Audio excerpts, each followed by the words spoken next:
আজকে আমাদের উপর সেই আওয়ামী লীগের প্রেতাত্মা এখন আমাদের উপর জুলুম নির্যাতন করছে। আমি হাসান সরকারের আজকের এই মানববন্ধন থেকে আমি অতি শীঘ্র আইনশৃঙ্খলা বাহিনীর দৃষ্টি আকর্ষণ করে বলবো তাকে অতি শীঘ্র গ্রেপ্তারের দাবি জানাচ্ছি এবং দৃষ্টান্তমূলক শাস্তি দাবি করছি হাসান সরকারের। এই হাসান সরকার ফ্যাসিস্ট খুনি হাসিনার আমলে তিনি যুবলীগ করতেন।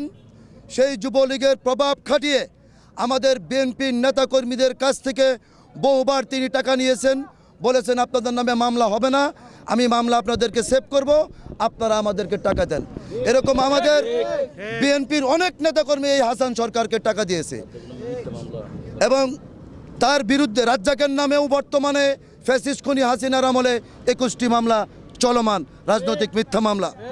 কাজে এই হাসান সরকার যুবলীগের দাপট কাটিয়ে সেই ফ্যাসিস্ট খুনি হাসিনার আমলে যে অন্যায় অত্যাচার বিএনপি পরিবারের উপরে করেছে, ঠিক সেই একই কায়দায় 5 আগস্টের পরেও সেই আমাদের আব্দুর রাজ্জাক রাজুর বিরুদ্ধে বিএনপির অনেক নেতাকর্মীর বিরুদ্ধে প্রভাব খাটিয়ে মিথ্যা মামলা করছেন, তাদের জমি দখল করছেন।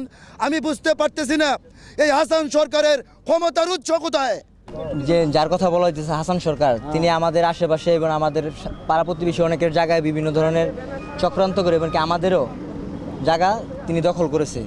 আওয়ামী লীগ দল ক্ষমতায় থাকাকালীন এই হাসান সরকার আমাদের কাশিমপুরে 4 নং ওয়ার্ডে ব্যাপক আকারে তার প্রভাব বিস্তার করে আমাদের উপর অত্যাচার জুলুম করেছেন এবং বর্তমানেও এখন আমাদের বর্তমানে দেশে কোনো সরকার নেই, সেই জন্য সে সমস্ত পাইতারা করে আমাদের বিএনপি নেতাকর্মীদেরকে এখন পর্যন্ত হয়রানি করে যাচ্ছে। কারণ আগের তাদের যে লোকগুলা ছিল, এখন কিন্তু আওয়ামী লীগ সরকার হয়তো বা পালিয়ে গেছে, শেখ হাসিনা সরকার পালিয়ে গেছে, কিন্তু তার দোসর এখন পর্যন্ত বাংলার মাটিতে রয়ে গেছে।